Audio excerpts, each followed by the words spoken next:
Center amasung state Leingakna community khudingmakta Chap Manaba mityengda ain chatnahalabadi ingtappa chaukhatpa lamdam ama Oigani haina Foundation for Rural Urban Development Manipurgi President El Tombana fongdorakli.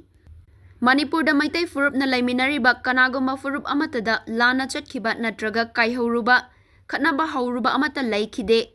Manipurgi apunbagi saktam kalhaunaba environment amasung honglakliba aying asagi saktam kaya asina Aikoi miyoi beda pirakliba chaiteng kaya asidagi kanjanaba umang wamang yokhachi tungi mirol kananaba drug thingsi popi thaduna naharol sing manghanaba hotnagumsi mitop changsilakpagi thabak thoram singda sawat kumsi hairubagi damak Kukizo community na maitaida onsinduna hingsa chatharakpa haiba asi achumba khongthang natte haina El Tombana fongdorakre.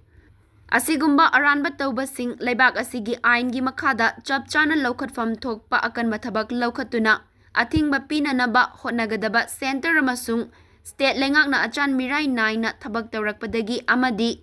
divide and rule gi thosil paikhatlakpadagi irang asi loishinba yadadana lairibani center amasung state Leingakna puksel sengna irang loishinanaba hotnarabadi Manipurda chahi ani makhai matam sangna leirakliba hingsagi irang laifam thokte haina mahakna fongdokhi mahakna makhatana hai Manipurda hauzik maitai singna tampak lamgi pikraba square kilometer kharakaki manungda krik insinaduna atai community singa punna nungsi chanana laiminari chingda lam laiduna lairuba khundaruba yahandri amaromda Chingi ichilinau singdi tampak amasung chinganimakta lam laiduna maning tamna laiba yahalli. Tasengmadi Leingakna Chap manana achan mirai naidana ain sizinaraga mipum khudingda aranba taururagana matik chaba chairak amasung afaba achumba taurubagina matik chaba mateng pangsinduna thagatpigadabani haina mahakna fongdokhi. Leingak ama lairi haibadu miyamna ningthina khangnafam thokpani. Rule of law chatnariba democracy chatpa izat laiba laibak amani haiba adu malem gete laibak singda khangangadabani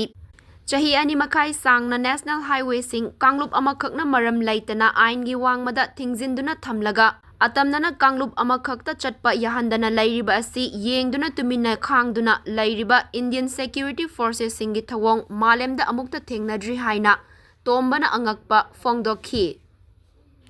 Michamna masagi lam machet amakhak yonjana ba hotnarakpadana secretariat fawba yawna process tawhanba aduga achawasang famnaiba singna lam yonbadana masagi kusira sida thabak tawba asidi yaba ngamloi Micham miyamna lalubadana ahakpa chairak piba aduga matik mayai chenba sangalaiba inakhunba singna laibaki chatnariba ain niti niyom kayagi mayokta namthak tawduna khunai asigi miyam Manghan madana kangsin usinadana namsinduna thambagi chatnabi asi muthatfam thokpani haiki. Leingakna achan mirai naidana thabak paikhatlabadi chaukhatpa lamdam ama Oigani haina tombana makhatana fongdokhi. Leingakna dharma kaidana achan mirai naidana thabak paikhatpiyu.